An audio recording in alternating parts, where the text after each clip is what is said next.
안녕하십니까. 고열 강사 최창입니다. 자, 오늘은 수능 완성 1회차 있는 환율 지문 한번 가보도록 하겠습니다.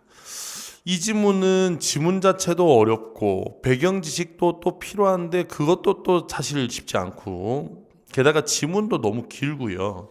그 다음에 가하고 나로 나눠져 있는데 이게 이제 설명도 조금 미흡한 부분도 있고 해서 이런저런 설명을 할 거라 좀 내용이 좀 길어질 것 같은데 그래도 이제 이 지문 같은 경우에는 충분히 나올 수 있는 가능성이 높기 때문에 이 지문은 끝까지 잘 좀 들어주셨으면 좋겠습니다.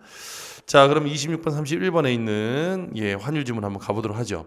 첫 번째 지금 가에 있는 내용은 정확히 말하면 환율보다는 재정 정책에 관한 것, 환율 정책과 재정 정책에 관한 건데 일단 차근차근 가면서 필요하면 제가 여기 오른쪽에 여기 있는 요 부분을 통해서 설명을 좀 드리도록 하겠습니다. 자, 그러면 첫 문답부터 한번 읽어볼게요. 자, 요거 먼저 좀 정리하고 가자, 얘들아. 잘 봐. 이렇게 경제 지문이 나오면 여기는 이 경제 지문은 크게 크게 세 가지를 여러분이 염두에 둬야 됩니다. 첫 번째가 뭐냐 하면 비례, 반비례, 비례나 반비례 혹은 인과관계와 관련된 설명들이 많이 나와요. 그러니까 예를 들어서 뭐뭐 할수록 뭐뭐 하다. 그 다음에 뭐뭐 한다면 뭐뭐 하다. 요런 설명들이 많이 나온단 말이지. 그러면 이런 설명들이 나오면 이런 설명들 지나치면 안 됩니다. 이건 거의 대부분 뒤에 가서 문제로 나온다고 보시면 돼요. 그러니까 정부 지출이 늘어나면 국민소득이 증가하고 국민소득이 증가하면 그에 따라 물가가 올라가고 이런 게 이제 중간쯤에 나오는데 이런 거 나오면 무조건 나온다 보시면 돼요. 그래서 이런 것들은 옆에다가 되도록이면 메모해 주시는 게 좋다. 뭐가 올라가면 뭐가 내려가 이렇게 메모해 주는 게 좋습니다.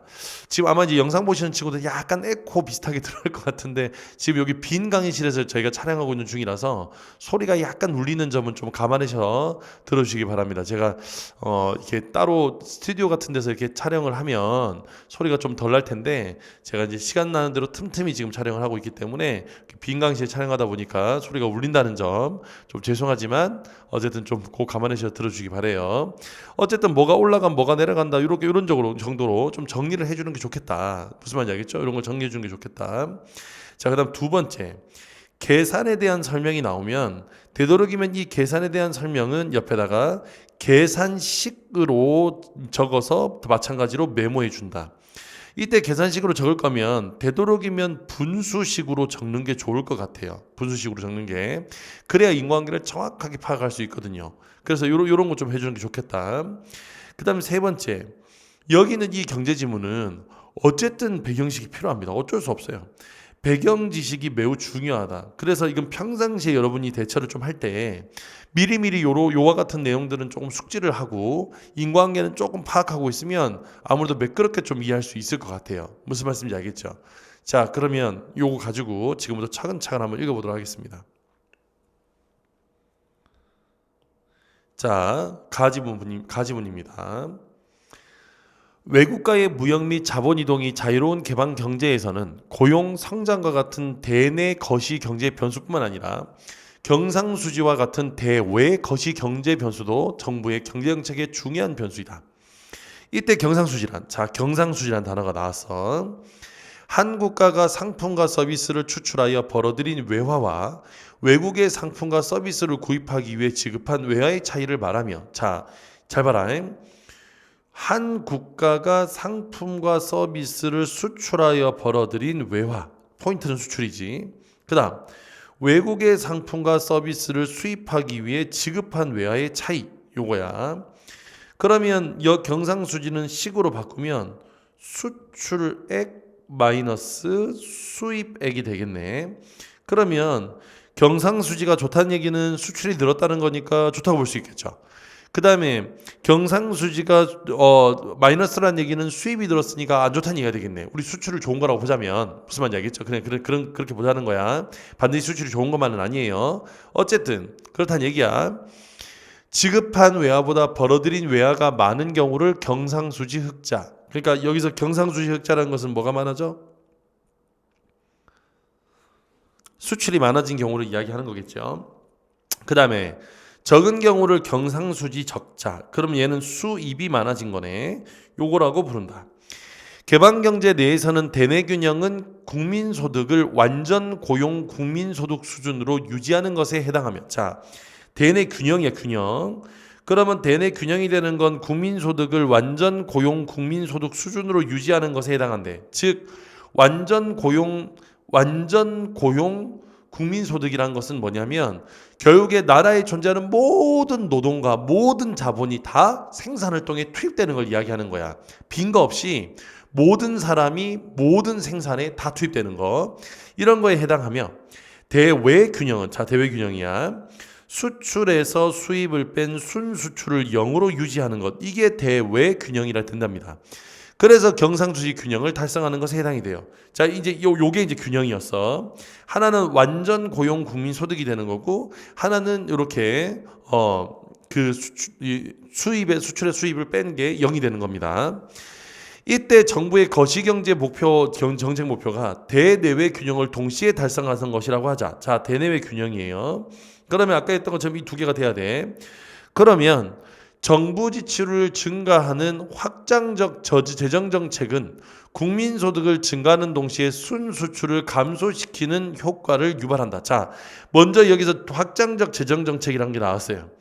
얘는 정부의 지출을 증가합니다. 그러면 국민소득을 증가하는 동시에 순수출을 감소하는 효과를 유발한대요. 자, 여기서 지금 확장적 재정정책이란 건 뭐냐면, 여기서 잠깐만, 여기에 확장적 재정정책이란 것은 정부가 재원을 마련해서, 정부의 재원을 바탕으로 해서 얘를 어딘가에다가 투자하거나 아니면 이 재원을 바탕으로 뭔가를 생산을 창출하는 거야. 그러면 당연히 재정정책은 재원을 여기다가 투입하는 거니까 돈을 뿌리는 거지, 그지? 그러니까 어떤 일을 했어. 예를 들어 뭐 다리를 만들었다고 치자. 다리를 만들었다고 칠게. 그럼 만들려면 업체를 선정해서 그 업체가 다리를 생산하도록 돈을 정부가 이 업체한테 주겠지. 그러면 그 업체가 뭐를, 여기서 노동자를 고용할 거야. 그러면 고용하니까 그 고용된 사람에게 임금이란 걸 줄 겁니다. 그죠? 그러면 임금을 주게 되니까 자연스럽게 여기 있는 이 노동자는 돈을 벌어가. 게다가 이 업체는 여기 다리를 만들려면 뭐 여러 가지 기자재를 사야 될 거 아니야. 뭐 시멘트든 철근이든 이런 거. 그러면 여기에 이런저런 것들을 생산하는 생산업체에다가 마찬가지로 똑같이 여기다 돈을 줘요. 그러면 여기는 이 돈이 늘어나니까 자연스럽게 국민들이 벌어들인 수입이 느는 거야. 그래서 정리 한번 해볼게. 이렇게 정부 지출의 증가로, 자, 여기서부터 밑줄 긋지 맙시다. 왜냐하면 이거 인과관계거든. 봐라. 여기서 뭐가 올라가면 뭐가 증가하고 뭐가 내려가면 이렇게 돼 있어. 그러니까 이거를 쭉 따라 한번 가보는 거야. 쭉 따라서 한번 가보는 거야. 봐봐. 자, 첫 번째가 여기 나온 대로 하자면 정부 지출이 증가했어요. 정부 지출이 증가했어. 자, 정부 지출이 증가하니까 뭐가 올라가냐면 국민 소득이 증가해. 국민 소득이 증가해. 왜? 정부 지출은 국민에게 투자하는 거거든요. 투자한다고 했잖아요. 이렇게 투자 생산한다고. 투자 생산이 늘어난다고. 자, 그래서 늘어다. 그 다음에 올라가면, 증가하면 물가가, 당연히 물가는 상승하겠지. 왜냐하면 국민소득이 증가하니까 이 안에 국민들이 돈을 많이 벌었잖아. 그럼 돈이 많이 벌었으니까 수요도 증가하겠네. 돈이 있으니까 쓰려고 할 테니까. 그러면 자연스럽게 물가는 올라가. 그럼 물가가 올라가서 거래 규모가 커지면 교환에 매매 가능한 화폐 수요가 증가해요. 왜? 당장 돈을 쓰려면 화폐 수요가 있어야 되거든. 그러니까 화폐가 있어야 되거든. 그러니까 화폐를 가지니까 화폐 수요가 늘어나게 돼. 화폐 수요가 늘어나면 자연스럽게 국내 이자율은 상승하게 됩니다. 이해됐죠? 여기서 지금 화폐 수요가 늘기 때문에 이자율은 늘지. 그래서 사람들이 은행 가서 대출을 받잖아. 대출 받으니까 은행도 이때다 싶어서 이자율을 올리게 되겠지. 그러면 이자율이 올라가게 되니까, 이자율이 올라간다는 것은 투자하는 사람한테는 수익이 올라간다고 똑같은 거야. 그러면 왜냐면 이자만큼 돈을 내가 투자하면 그걸 이자만큼 받을 테니까 이자율이 올라가면 그만큼 많이 받겠지. 그러니까 외국 자본의 유입이, 여기서 외국 자본이 유입되는 거, 외국 자본의 유입이 그렇게 많이 늘어나. 이해됐죠? 그러면 외국 자본이 늘어나니까 외환이 지금 많지 시장에. 그러니까 당연히 환율은 떨어지게 되어 있어. 환율은 떨어지게 돼 있어. 그러면 환율이 떨어지면 당연히 기초통화, 즉 달러의 가치는 떨어지지. 환율이 떨어졌으니까. 환율이 떨어지면 달러의 가치는 떨어져요. 떨어지니까 당연히 국내 화폐 가치는 다시 올라갑니다. 그러면 국내 올라가게 되면 자연스럽게 수출은 감소하고 수입은 증가하게 돼. 자, 그러면 여기서부터 차근차근 다시 갈게요. 여기 있는 이 배경식을 기억하는 게 중요한 거야. 정부 지출이 올라가게 되면 자연스럽게 국민의 소득이 늘게 돼요. 그렇죠. 돈을 투자했으니까 임금으로 받고 뭘로 받고. 그러면 돈이 많아지니까 당연히 물가는 어떻게 된다고? 상승하게 되겠지. 그럼 물가가 상승하게 되면 물건의 가격이 상승했으니까 아무래도 물건을 사려는 사람은 돈이 더 필요할 거야. 그럼 돈이 더 필요하니까 국내 이자율은 뭐 한다고? 더 올라가요. 그죠? 돈이 필요하니까. 그러면 외국 자본이 유입이 돼. 그러면 환율은 떨어져. 자, 이제 요 관계를 지금부터 내가 다시 한 번 더 설명해 볼게. 왜 지금 여기서 환율이 내려가는 게 수출이 불리해지냐? 요건 제가 다시 한 번 더 설명해 보겠습니다. 자, 보세요.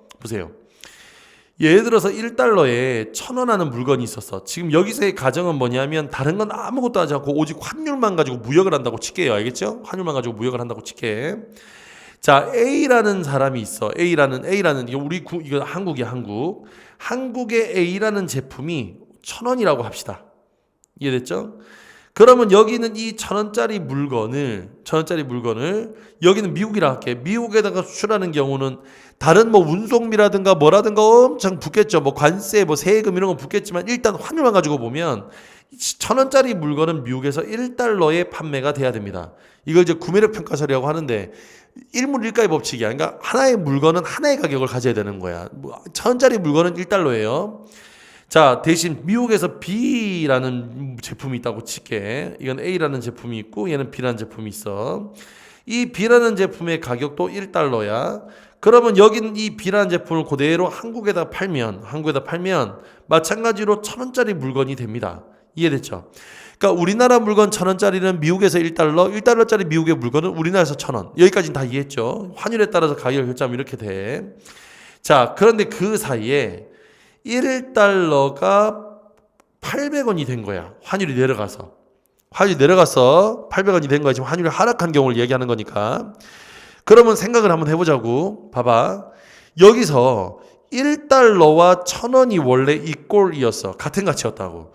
근데 이제는 1달러가 800원의 가치밖에 가지지 못하게 됐으니 자연스럽게 지금 달러의 가치는 떨어진 거지. 왜? 1달러가 1,000원짜리가 1달러가 800원짜리가 됐으니까 당연히 달러 가치는 떨어집니다. 떨어진 거예요. 대신에 우리나라 돈으로 치자면 1,000원이 1달러였던 게 이제 800원만 있어도 1달러가 돼. 800원만 있어도. 그러니까 옛날엔 1,000원짜리 한 장을 줘야 1달러 줬는데 이제는 800원만 줘도 1달러 준다고. 그러면 자연스럽게 우리나라 국내 화폐 가치는 올라간 거야. 그러니까 이거 가치는 서로 반비례거든.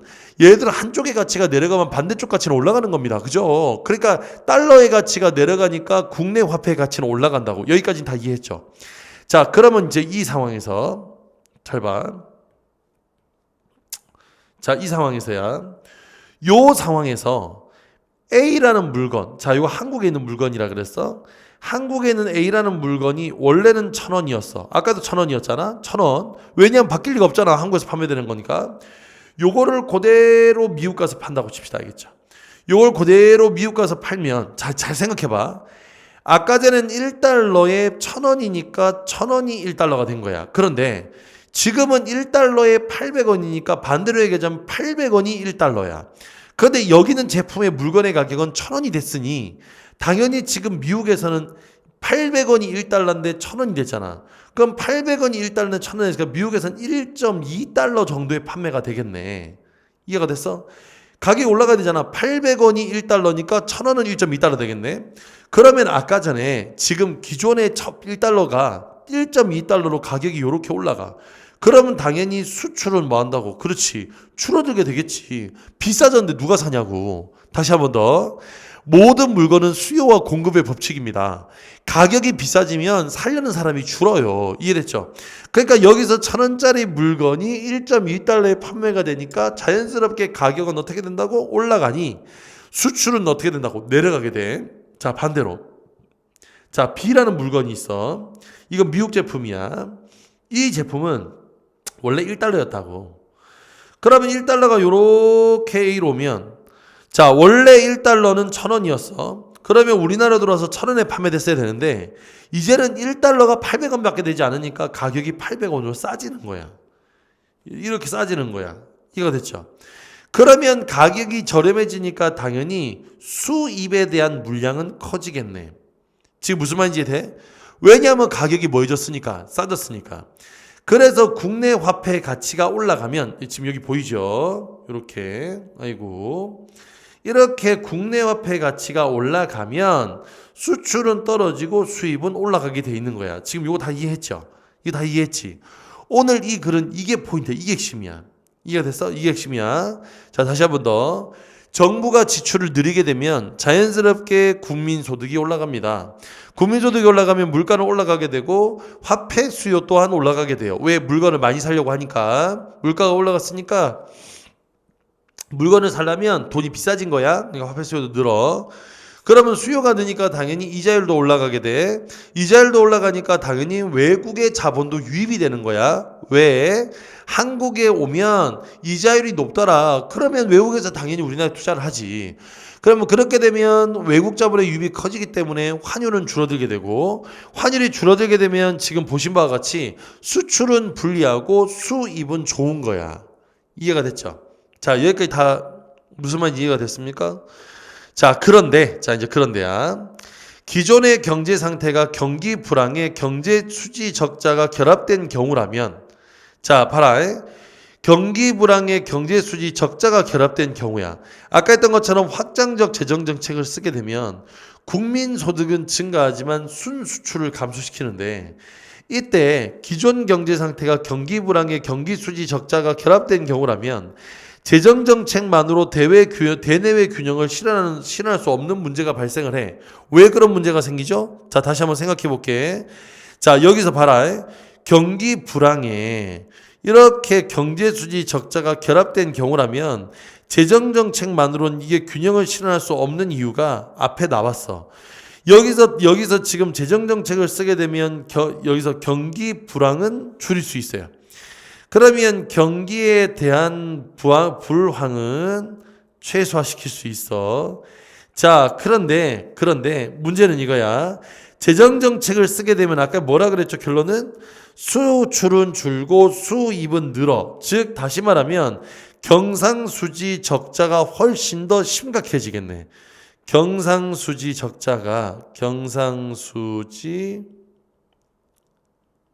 적자. 그러면 여기는 이 경상수지 적자가 훨씬 더 악화된다. 적자가 더 늘어나. 경기의 불황을 줄이는 건 좋은데 적자는 더 늘어납니다. 그럼 아까 전에 두 가지 균형이란 건 뭐라 그랬죠? 국민소득을 완전 고용 국민소득 수준으로 올리는 것. 그러면 여기서 국민소득은 올라갈 테니까 맞겠네. 그런데 여기서 수출에서 수입을 뺀 순수출을 0으로 유지하는 것 자체가 불가능해진다고. 그래서 대내 균형과 대외 균형. 자, 대내 균형과 대외 균형 중 어느 하나를 목표로 정책 수단을 사용하고 나머지 하나의 불균형은 그 결과를 받아라는 정책 딜레마에 빠지게 되는 것이다. 따라서 대내외 균형을 동시에 달성하기 위해서는 하기 위해서야 순수출을 증가시킬 수 있는 정책 수단이 추가적으로 필요하고, 자, 순수출을 증가시킬 수 있는 정책 수단이 추가적으로 필요하대. 그러면 이 경우는 뭐 한다고? 뭐가 정책상이 필요한다는 얘기죠. 그래서 그 정책을 뭐라고 하자? 환율 정책이라고 하자. 불황의 경상수지 적자가 수반된 상황에서 확장적 재정 정책과 환율 인상 정책을 통해 국민 소득과 수출을 모두 증가시킴으로써, 자, 여기서 뭐 한다고? 확장적 재정 정책을 해. 그러면 여기서 확장적 재정 정책이라는 건 뭐 한다고? 국민 소득을 증가시키는 거야. 얘는 국민 소득을 증가시키는 거. 자, 그 다음에 환율 인상 정책은 환율을 올리는 거지. 왜냐하면 지금 문제가 뭐냐면 이렇게 되니까 경상수지 적자 때문에 환율이 점점 뭐 한다고 내려가고 있는 거잖아요. 그죠? 그럼 환율이 내려가고 있으니까 당연히 환율 인상 정책이란 걸 해야 됩니다. 됐지? 그걸로 여기서 환율 인상 정책을 환율 올리는 거야. 그래서 균형점을 맞춰가지고 여기서 균형을 만든다. 이런 거예요. 이해가 됐죠? 자, 그럼 여기까지 다 이해했다고 봅니다. 잘 모르겠으면 밑에 댓글 남겨주시면 좋을 것 같아요. 천천히 하고 있으니까. 재정정책과 환율정책은 총수에 영향을 미치는 방법이 서로 다르다는 점에서 독립적인 정책 수단이다. 재정정책은 총수요의 크게만 영향을 주는 지출 조정 정책이다. 자, 여기서 재정정책은 총수요의 크게만 영향을 주는 지출 조정 정책입니다. 왜냐하면 총수요의 크게만 영향을 준다는 것이 돈을 뿌리거나 하게 되면, 정부가 돈을 뿌리거나 돈을 걷어들이면 가장 큰 문제가 여기는 이 돈에 대한 수요의 문제가 생긴다고. 이해됐죠? 그래서 그것만 반영하게 됩니다. 반면에 환율 정책은 총수요의 구성에 영향을 미치는 지출 전환 정책이다. 다시 한 번 더. 환율 정책은 총수요의 구성에 영향을 미치는 지출 전환 정책. 됐죠? 그럼 이 말은 또 무슨 말이냐? 예를 들어 환율이 인상될 경우에 가계, 기업, 정부 등 국내 경제 주체들은 전체 지출 규모가 일정하더라도 상대적으로 값이 비싸진 수입재에 대한 지출을 줄이는 대신 국내 생산 재화에 대한 지출을 늘리므로 총지출 규모의 변화 없이도 국내 생산 재화에 대한 수요가 증가하게 돼. 결국에 재정정책은 총수요 크기만 영향을 주고 환율 정책은 총수요 구성에 영향을 미치기 때문에 여기는 이 두 가지를 모두 다 해야만 이제 얘기했던 그 앞쪽에서 이제 저 첫 문단에서 얘기했던 대내외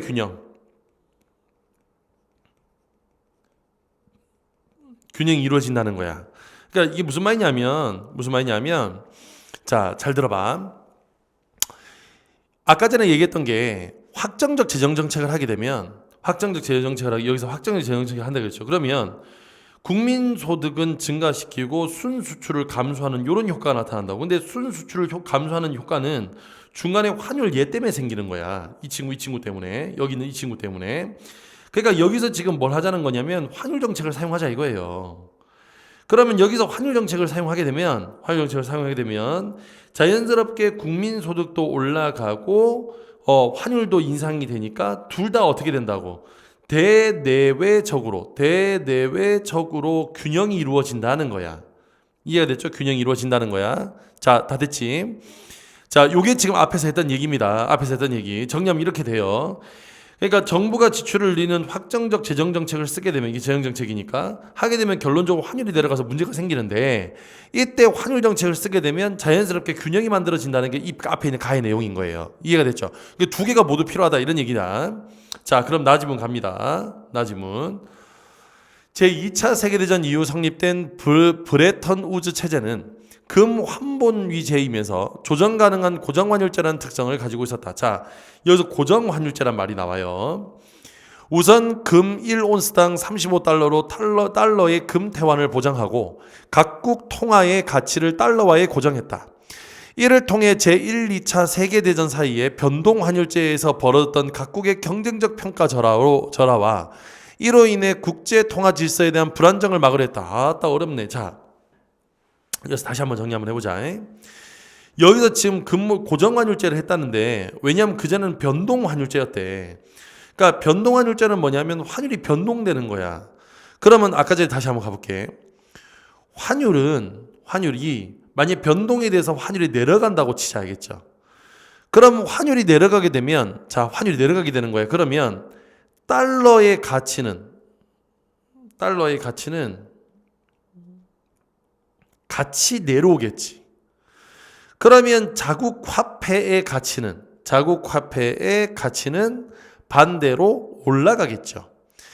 그러니까 이게 아까 제가 얘기했던 것처럼 환율이 이렇게 떨어지면 달러 가치가 떨어지니까 자국 화폐 가치가 올라가면 결론은 수출은 떨어지고 수입은 올라가는 거였어.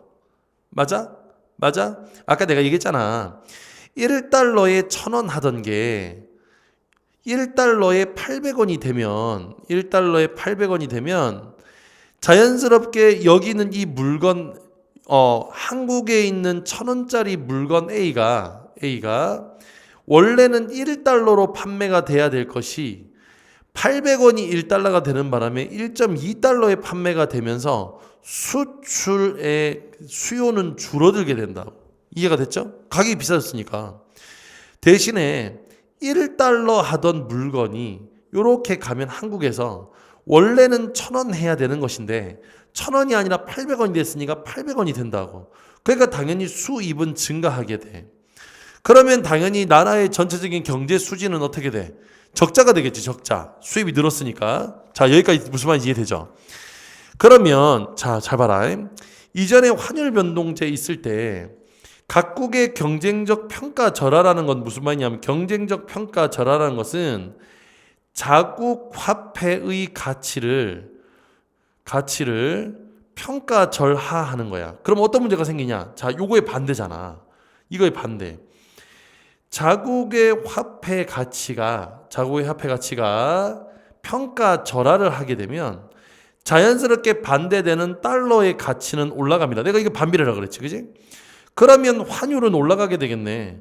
그러니까 환율 올라가는 걸 막지 않는 거야. 변동환율제니까 얘를 막지 않아. 그냥 자국화폐 가치를 계속 떨어뜨려. 그러면 화폐를 떨어뜨리면 원래 1달러에 1,000원 하던 것이 환율이 올라가니까 1달러에 1,200원이 되었다고 합시다. 그러면 원래 한국에서 팔던 물건 A는 1,000원짜리였던 것이 미국으로 가게 되면, 미국으로 수출하게 되면 1,000원이 1달러였는데 1,200원이 1달러가 됐으니까 0.8달러에 팔리게 되겠네. 1,200원이 돼야 1달러가 되는 거니까. 그러면 수출의 양은 늘겠지. 그러니까 환율이 올라가면 수출이 는다고. 그 다음에 반대로 미국에 있는 B라는 물건이 원래는 1달러였는데 얘를 한국에 갖다 팔게 되면 자연스럽게 가격이 1,200원이 됩니다. 그러면 수입은 줄어들게 돼. 그러면 나라 입장에서는 수입이 느는 게 좋아, 수출이 느는 게 좋아? 당연히 수출이 느는 게 좋겠지. 그러니까 여기서 자국화폐 가치를 이렇게 떨어뜨리는 이유는 자연스럽게 본인의 수출을 증가하고 수입을 낮추어서 경상수지를 흑자를 만들기 위한 거야. 지금 이게 이 안에 들어있다고. 이게 지금 앞에 내용이었잖아. 이해가 됐죠? 이제 그러다 보니까 경쟁적으로 계속 떨어뜨리는 거야. 왜? 자기 수출을 늘리고 싶은데 옆 나라도 지금 자기네 화폐 가치를 떨구고 저 옆 나라도 화폐 가치를 떨구고 가니까 화폐 가치가 떨어지니까 계속 떨어뜨리는 거야.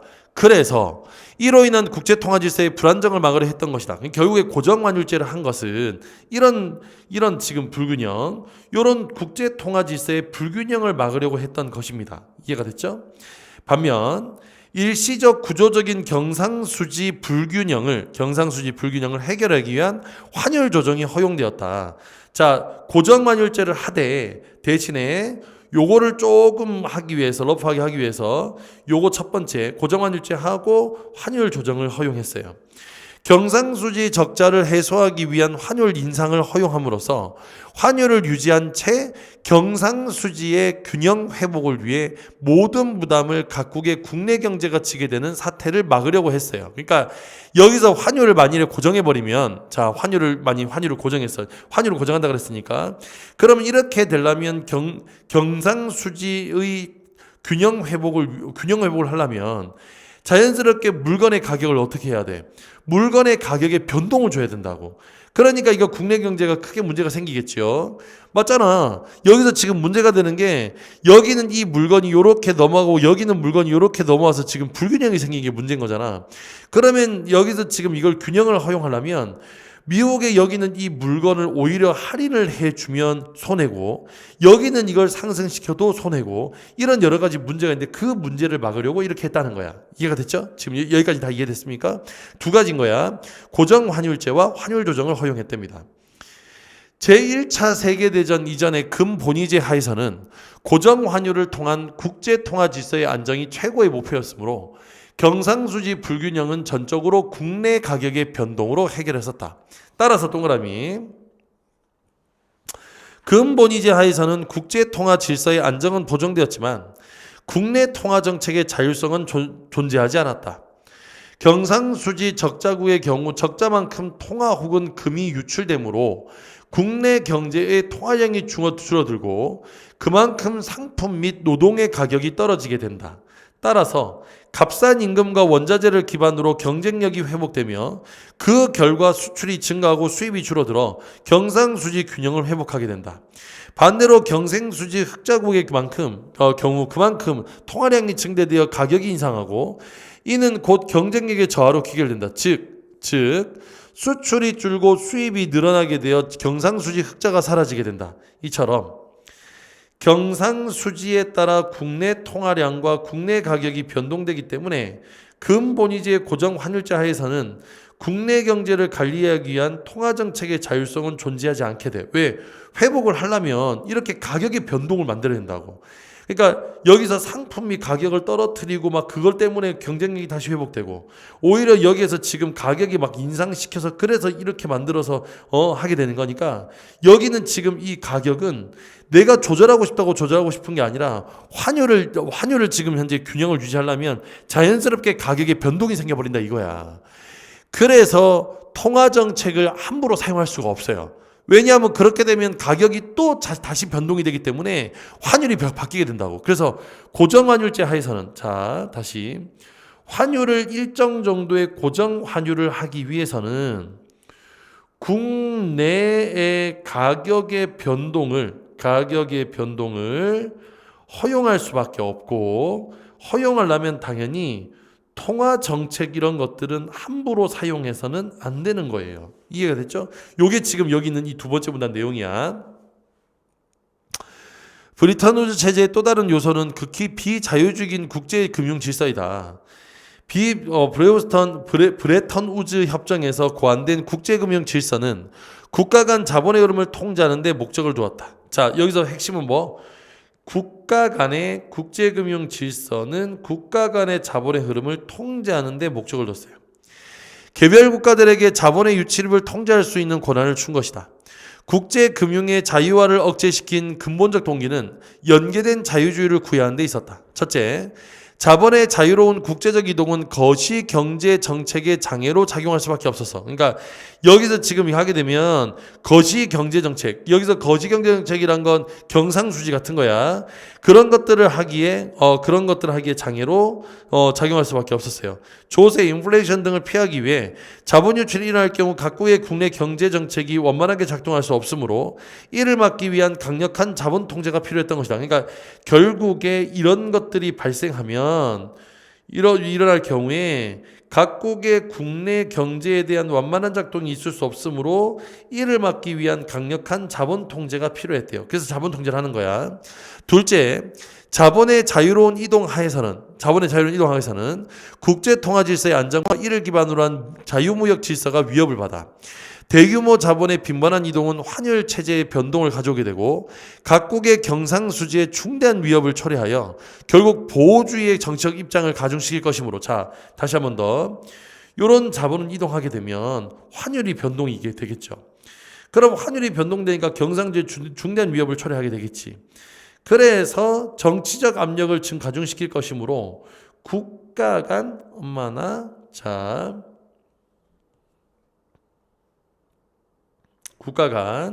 자본의 통제될 필요가 있었습니다. 자, 그럼 이 두 가지를 지금부터 설명 한번 해볼게요. 이게 왜 그런 거냐면 이런 거예요. 자, 지금 여기 본문 지문에 있는 거 다시 설명하면 두 번째 문단, 이 문단의 내용을 다시 설명하면 이런 거야. 지금 고정환율제를 하게 됐어. 그러면 고정환율제를 하게 되면 당연히 환율에 대한 환율 변동이 일어나지 않겠지. 환율 변동은 일어나지 않아요. 그러면 환율 변동이 일어나지 않아. 일어날 수가 없지. 그래서 여기에 지금 통화질서 안정을 보장하는 거니까. 그러면 이제 문제가 뭐냐면 문제가 이거야. 경상수지가 적자인 나라가 있어. 적자. 여기서 적자라는 것은 당연히 수출보다는 수입이 높은데 이때 가장 좋은 해결책은 여기서 뭘 해주는 거? 경상수지가 적자니까 환율을 높여주면 되는 거잖아. 이해가 됐죠? 환율 높여주면 수출이 올라간다며. 근데 환율을 변동시켜서는 안 돼. 그러면 안 되면 환율 가지고 이 적자를 막을 수 없어. 그러니까 수출보다는 수입량이 많아진다고. 그러면 자연스럽게 시중의 통화량은 떨어지게 돼. 왜냐하면 다 어디로?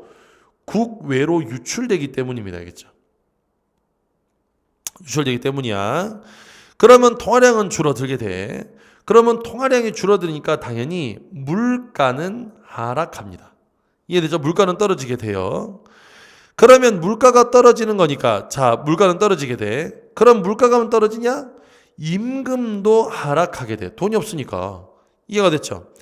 그러면 물가가 하락하고 임금이 떨어지는 거니까 가격 자체가 싸지지. 그러면 당연히 뭐 한다고? 여기서 임금도 원자재도 모두 다 가격이 떨어지게 되니까, 다시 떨어지게 되는 거니까 물건의 가격 자체가 떨어지게 돼요. 이해됐죠? 그러면 물건의 가격이 떨어지게 되니까, 자, 여기까지 됐어? 물건의 가격이 떨어지게 되니까 자연스럽게 가격 경쟁력이 생겨. 왜? 물건이 싸지니까. 그래서 뭐가 늘게 되냐면 수출이 늘어들게 되는 거야. 그러면 잘 봐라. 여기서 통화량이 줄었기 때문에 이런 문제가 생긴다고. 통화량이 줄었으니까 여기서 수출이 다시 느는 이렇게 긍정적인 게 생긴다고. 이해가 됐죠?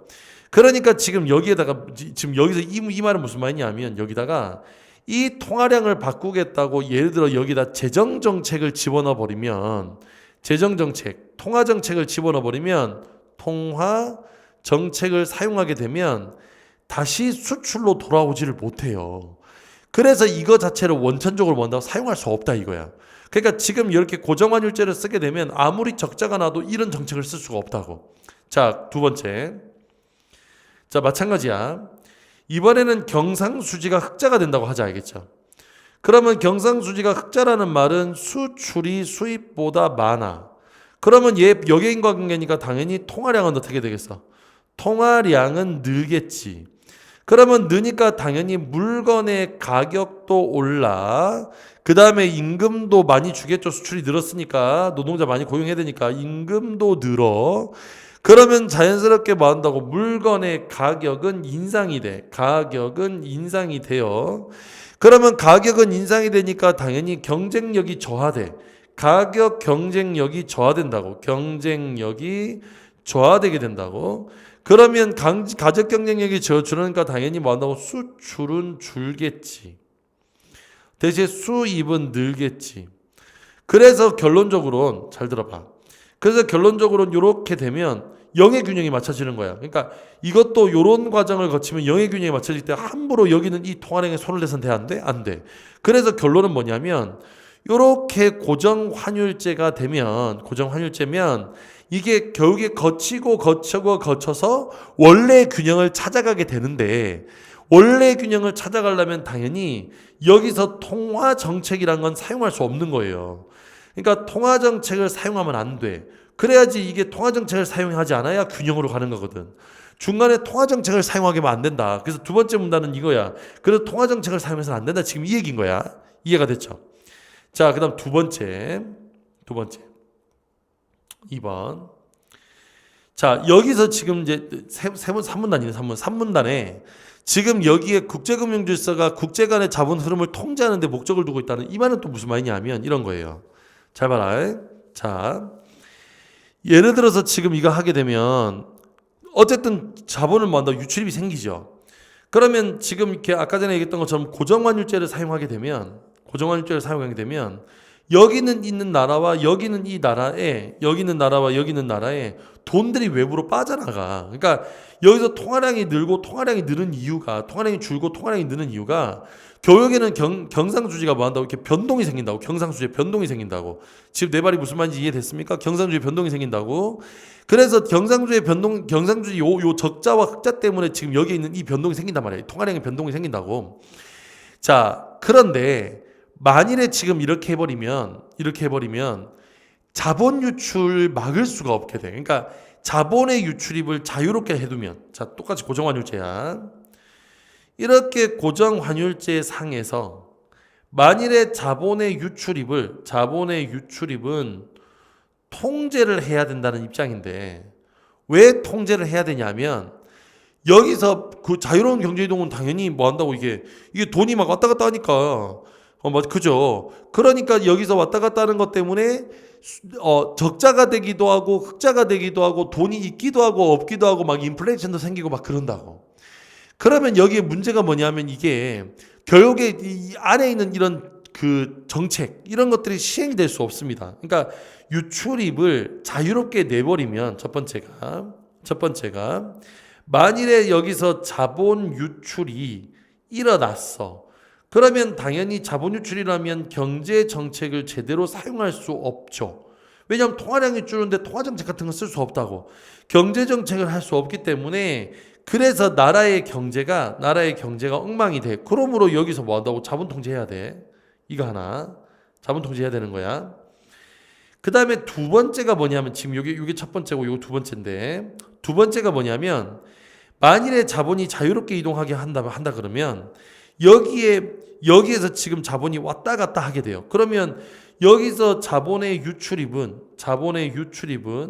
자연스럽게 환율의 변동을 만들어요. 이해가 됐죠? 그러면 환율의 변동 때문에 뭐 한다고? 수입과 수출의 비중에 변화가 생기는 거야. 아까 얘기했잖아. 환율이 올라가면 수출이 올라가는 거고 반대로 수입은 내려가는 거고 그 다음에 환율이 내려가면 수출은 내려가는 거고 수입은 올라가는 거예요. 그러니까 이런 변화가 생긴다고. 그러면 수출과 수입에 변화가 생기니 당연히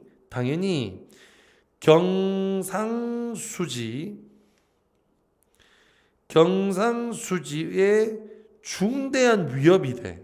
이게 왜 정대한 위협이 되는지 알겠어? 아니 수시때때로 바뀌니까. 이해가 됐죠?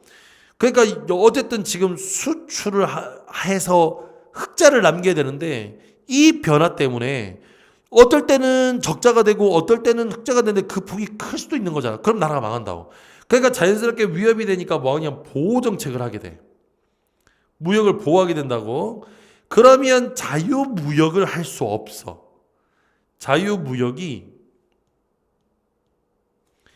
자유무역이 불가능해져. 이건 안 된다 이거야. 이해가 됐죠? 그래서 자본을 통제하자 이겁니다. 자유무역을 하게 하려면 자본을 통제하자는 거야. 지금 여기 두 번째 문단과 세 번째 문단이 다 이해가 됐나요? 이해가 됐어요? 그래서 이렇게 하자는 겁니다. 자, 그래서 마지막. 그래서 결국 브리우스는 뭐라고 했냐면 고정환율제와 독자적인 통화정책, 국제 간의 자유로운 자본이동은 동시 성립이 불가능하므로 여기서 질서 안정을 위해서 국가 간의 자본이동을 규제했다는 겁니다. 이해가 됐죠? 이 모든 걸 같이 균형을 맞출 수 없기 때문에. 자, 그럼 26번 한번 가볼게요. 26번. 가에 대한 이해로 적절하지 않은 것은 그랬습니다. 자, 가는 잘 봐라. 정답은 2번이야. 우리 한번 해보자. 긴축적 재정정책이에요. 그러면 긴축적 재정정책은 정부의 지출을 뭐 하는 거? 낮추는 거였지. 아까 우리 했잖아, 여기서. 자, 요거의 반대가 되는 거네. 정부 지출을 누리면 국민 소득도 줄어들게 되고, 그럼 물가는 줄어들게 되고, 화폐에 대한 수요도 줄어들게 되고, 그러면 국내 이자율도 내려가기 시작하고. 이해가 됐죠? 그래서 결국에 외국의 자본의 유입이 적어집니다. 그러면 여기에서 유입은 줄어들게 되고 오히려 뭐 한다고? 이걸 하게 되죠. 그래서 여기에 국외로의 자본 유출을 발생시킨 효과까지는 뭐 그렇다고 치자. 그런데 요게 틀렸죠. 국내 이자율은 떨어집니다. 자, 27번 갈게요. 나의 가나다를 이해한 것으로 적절하지 않은 것은 그렇습니다. 자, 여기서 지금 나의 가나다가 뭐였냐면 나의 가나다가 앞에 보면 2차 세계대전 이후에 했던 브레턴 우즈 체제, 그 다음에 여기서 나가 1리터연 다이의 변동 환율제. 그 다음에 1차 세계대전 이전의 금 본위제에 대한 얘기입니다. 자, 1번. 가에서는 다와 같이 환율이 일정하게 고정되면 특별한 경우 나와 같이 환율이 조정될 수 있었다. 맞죠? 환율을 일정으로 조정하자 그랬으니까. 2번. 나에서는 다와 달리 각국이 경제적 이익을 위해 환율을 조정하여 국제 통화 질서가 불안정해지는 문제가 발생했다. 그래서 이거 하자는 거였지. 그럼 3번. 다에서는 가와 달리 각국 통화의 가치가 정해진 양의 금의 가치에 연동되어 있다 그랬는데 얘는 가도 그런 거였잖아. 그래서 정답은 3번. 달리가 틀렸네요. 그죠? 달리가 틀렸어요. 4번에 다에서는 나와 달리 각국의 경상수지 불균형은 국내 가격 변동에 의해서 조정되었다. 여기서 다에서 얘기하는 거야. 그러면 다가 뭐냐면 금 본위제인데 이 금 본위제는 각국의 요거 불균형은 국내 가격 변동에 조정된 거 맞지요? 또 맞아. 가와 나는 모두 구조적인 경상수지 적자를 해소하기 위해 자국의 통을 평가 절하할 수 있었다. 맞죠? 이것도 평가 절하가 문제였다 그랬으니까. 자, 그 다음 뒤로 이어서 갑니다. 28번.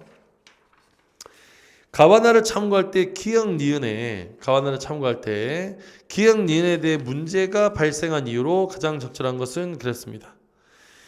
자, 여기서 기역이 뭐냐면 앞에 그 상기 한번 하고 올게요. 여기서 기역은 어디 있냐? 기역. 네, 여기 있죠. 자, 그러면 지금 여기서는 대내 중에 어느 하나 목표로 정책수단을 사용하고 있는 다른 하나의 불균형은 그 결과로 받아들여야 돼. 왜냐하면 여기는 이 둘이 서로 뭐 한다고? 반대가 되기 때문입니다. 알겠죠? 반대가 되기 때문입니다. 자, 그런데 여기서 니은은, 자, 니은입니다. 니은 어디죠? 기역은 여기 있고, 니은은, 여기 이건 디귿이고요. 갑자기 니은이 잘 안 찾아지네. 예. 자, 니은은 기역은 여기 있고 지금 니은은 갔더니 어디 있냐? 니은. 네. 니은이 갑자기 왜 안 보이죠? 네. 지금 보면 니은이 네. 밑줄을 꺼놔서 안 보였네요. 예, 죄송합니다. 미안해요. 금 본위제의 고정환율제 하에서는 이렇게 펴놓고 지금 있었어. 바보같이.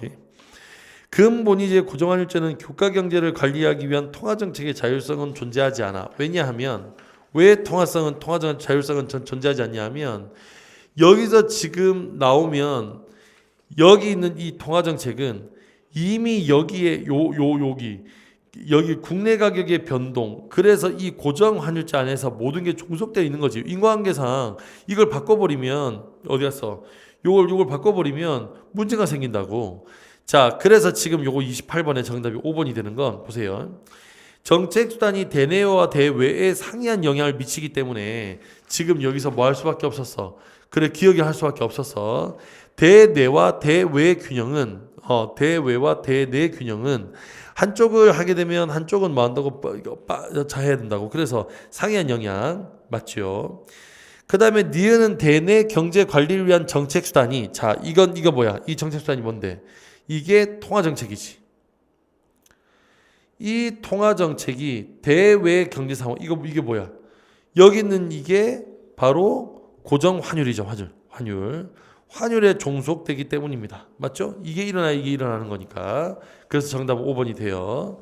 자, 29번 갑니다.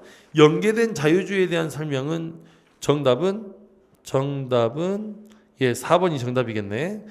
거시경제정책의 자율성을 보장하기 위해 상품과 자본 유출입에 대한 국가경제 통제 권한을 강화했다 그랬습니다. 그러면 여기에서 잘 봐라.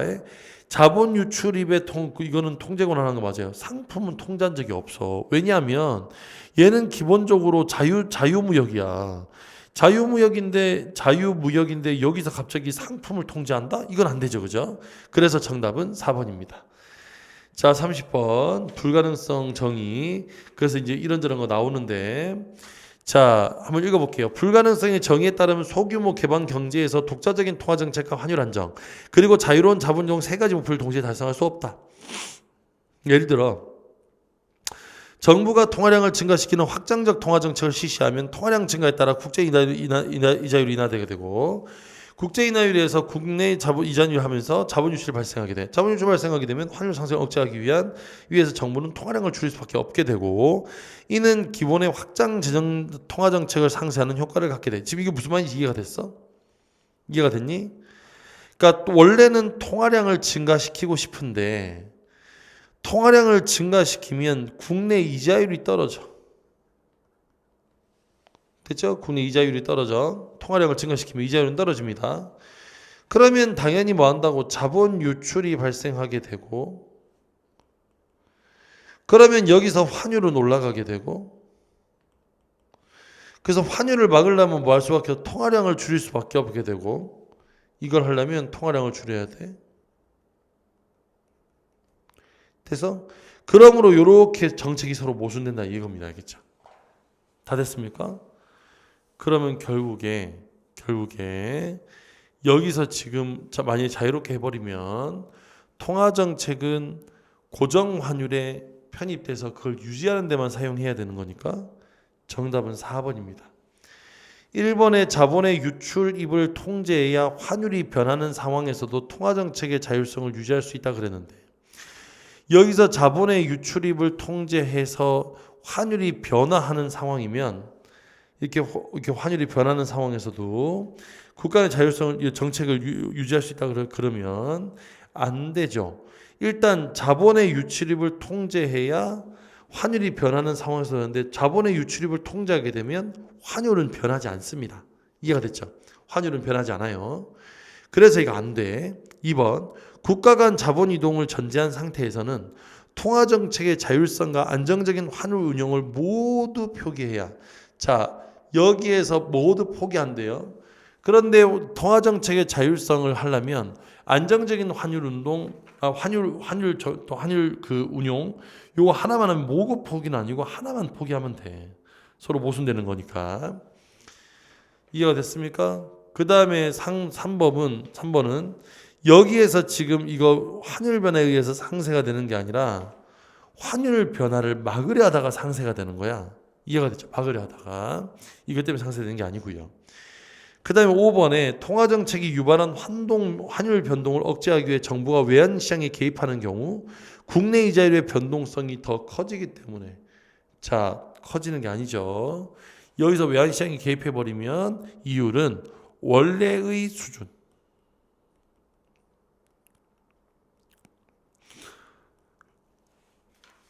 자, 원래의 수준으로 돌아가게 됩니다. 그쪽 외환시장에 개입을 했으니까. 31번의 정답은 4번. 자, 환율지문 좀 어려운데 차근차근 인과관계 잘 따지시면 좀 쉬울 것 같고, 한번 노트 같은 데다가 쭉 한번 정리 한번 해보세요. 그게 가장 좋은 방법이니까 그렇게 하시는 게 좋을 것 같습니다. 자, 그럼 이번 영상은 이것으로 마치겠습니다. 고생 많으셨고요. 전 다음 영상으로 찾아오겠습니다.